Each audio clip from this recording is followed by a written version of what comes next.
সময় কারোর জন্যই অপেক্ষা করে না, তাই সময়কে আমাদের সবচেয়ে বেশি গুরুত্ব দেওয়া উচিত। সো হ্যালো এভরিওয়ান, আবারও আজকে আমি বাড়ি থেকে চলে আসলাম, কারণ আমি এখনও আমার স্টুডেন্টকে ছুটি দিইনি। তো ওকে আরও কিছুদিন পড়াবো, তারপর ছুটি দিব, দেন আমি বাড়িতে যাব।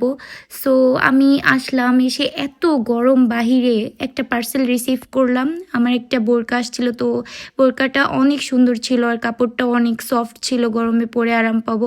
তারপর রেডি হয়ে আবার আমি ওকে পড়াইতে গেলাম, আর ওদের বাসার এখান থেকে আমার আসতেই মন চায় না, এত ভালো লাগে, এত বাতাস।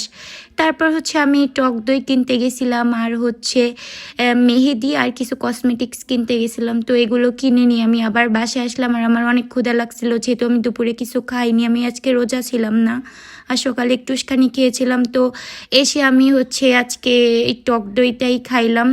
তারপর টক দই খেয়ে আমি একটু রেস্ট নিয়েছিলাম। তো আজকের মিনি ব্লগটি ছিল এই পর্যন্তই। আমার ভিডিও ভালো লাগলে অবশ্যই লাইক, কমেন্ট, শেয়ার